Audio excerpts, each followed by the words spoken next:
Aujourd'hui, je vais vous donner les 10 supports de vente moi, qui me paraissent essentiels et dont vous devez vous équiper pour aider vos forces commerciales à vendre plus. Il faut leur donner les bons outils pour qu'ils puissent être efficaces, performants. Ce qu'il faut regarder, c'est lesquels sont prioritaires. C'est ce qu'on va faire aujourd'hui.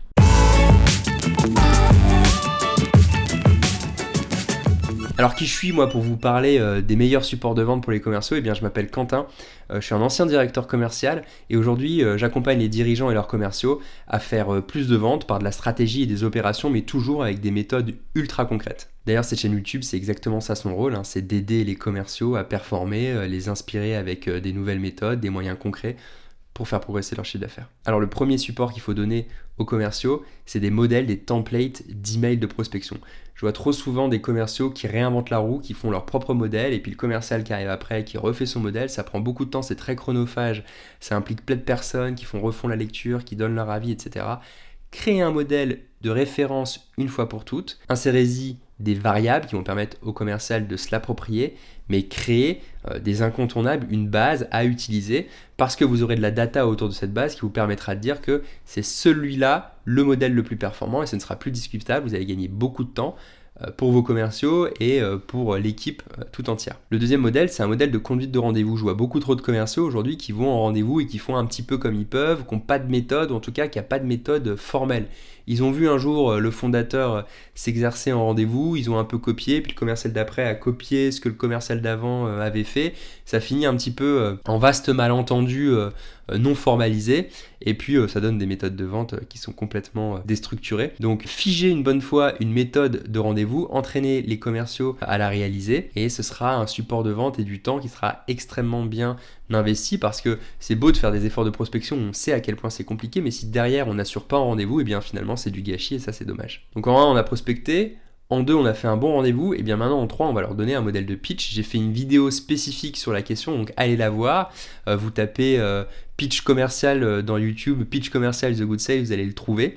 Et ici, je vous explique comment on donne aux commerciaux à la fois le support physique du pitch, comment on le réalise, mais aussi comment on va pitcher, c'est-à-dire raconter l'histoire de l'entreprise. Un quatrième support qui peut être intéressant, c'est des comparables sectoriels, et de manière générale, c'est tout ce qu'on va appeler l'intelligence du secteur d'activité, industry knowledge, parfois on entend, c'est-à-dire des connaissances et des formations sur ce que font les clients, quel est leur métier, quelles sont les actualités sur l'industrie. Il faut créer de la connaissance, de la compétence chez les commerciaux au sujet de leurs prospects, c'est hyper important, et d'ailleurs c'est l'une des plaintes majeures qu'on entend. Il y a une étude LinkedIn qui a été faite là-dessus qui est hyper intéressant et qui explique à quel point les prospects se plaignent que les commerciaux ne font pas en fait figure d'expertise sur leur métier, sur leur activité. Ça les décrédibilise et finalement ça donne pas envie d'acheter.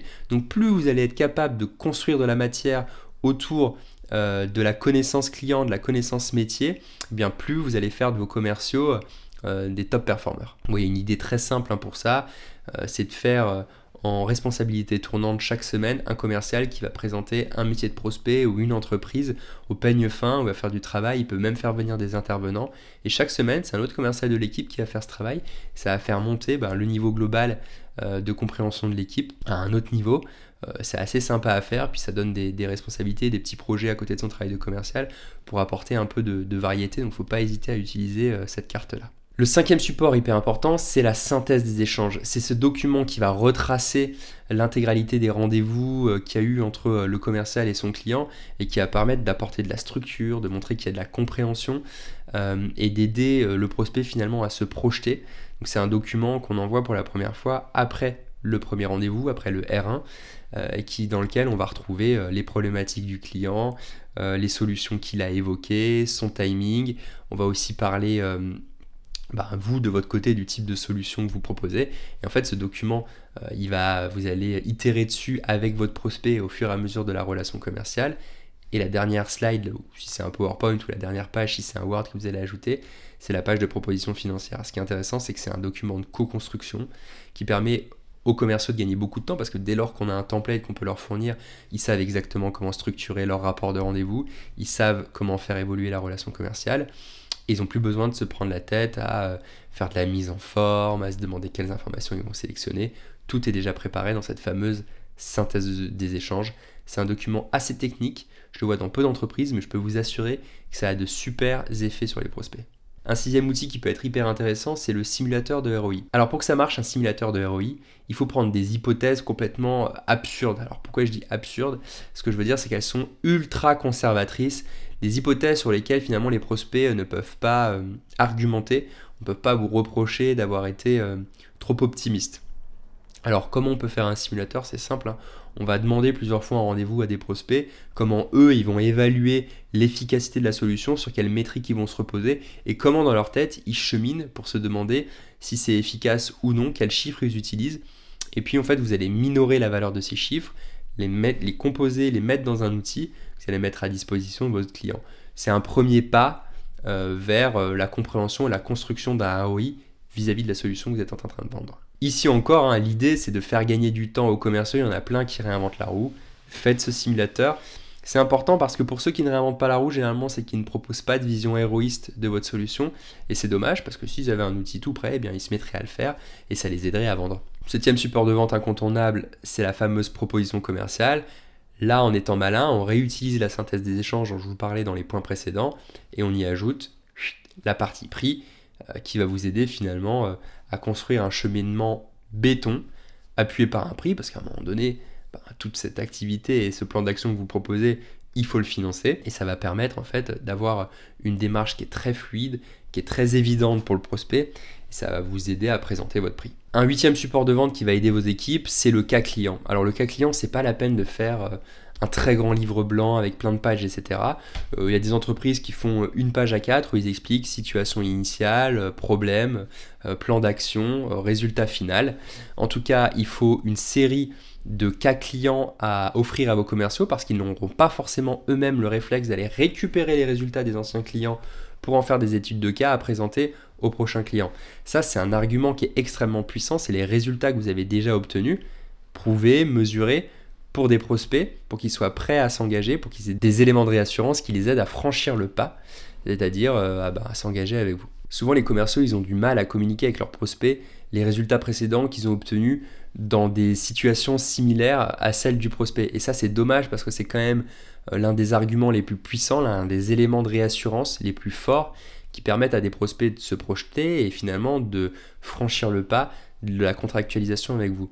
Et finalement, on pourrait penser que c'est aux commerciaux de faire ce travail, et certains le font, mais la réalité, c'est que si vous ne les fournissez pas vous-même, et bien dans la plupart des cas, les commerciaux vont avoir un discours assez pauvre à ce sujet, et ça va être contre-productif par rapport à la vente. Donc le bon réflexe, c'est de construire des cas clients qui soient faciles à retenir, qui correspondent un peu à la variété, au panel de typologies de clients qui existent aujourd'hui.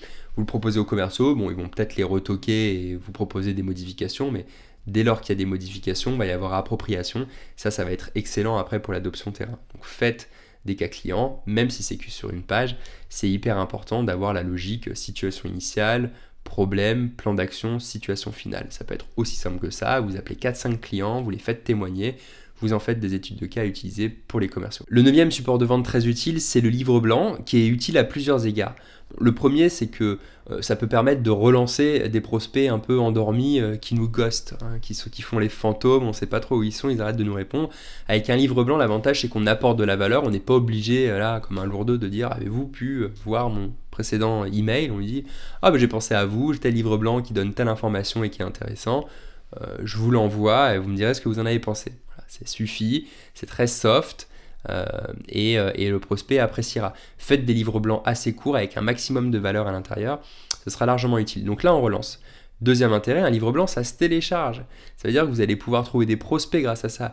Vous mettez ça sur votre site internet, vous faites un post LinkedIn en disant écrivez-moi en commentaire si ça vous intéresse d'avoir tel livre blanc sur tel sujet.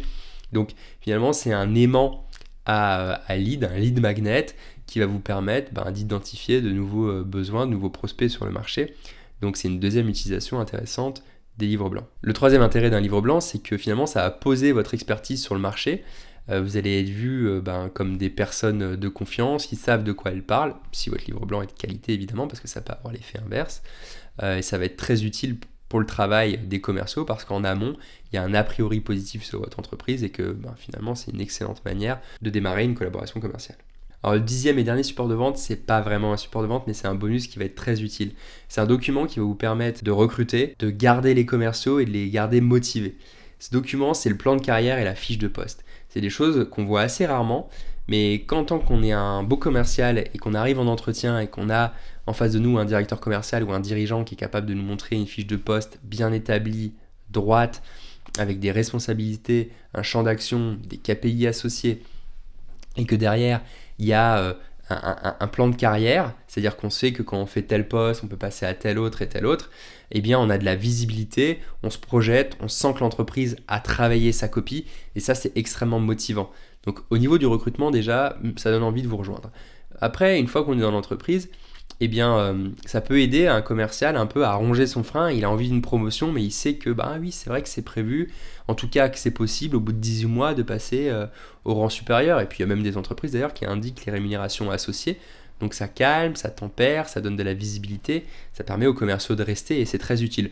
Alors c'est un bonus, hein, c'est pas vraiment un support de vente, mais en tout cas c'est un document sur lequel ça vaut vraiment le coup de travailler. On sait aujourd'hui combien il est difficile de recruter d'excellents commerciaux, donc quand on les trouve, il faut les garder. Et ça, c'est un vrai élément de rétention, donc il ne faut pas s'en priver. En travaillant sur ces supports commerciaux, vous allez leur donner les bons outils, vous allez leur faire gagner du temps, vous allez leur faire gagner en impact. Irrémédiablement, ça va se transformer en chiffre d'affaires et en rétention de commerciaux, parce qu'un commercial heureux est un commercial qui fait du chiffre d'affaires, évidemment. Donc c'est un sujet sur lequel ça vaut vraiment la peine de travailler. J'espère que ça vous a aidé. Si c'est le cas, abonnez-vous. Ça va vous permettre d'agrandir cette communauté de commerciaux performants et compétents. Ça va vous permettre également de recevoir les prochaines vidéos que je fais tous les mardis pour vous aider à trouver de nouveaux vecteurs de performance commerciale. D'ici mardi prochain, je vous souhaite d'excellentes ventes et je vous dis à bientôt.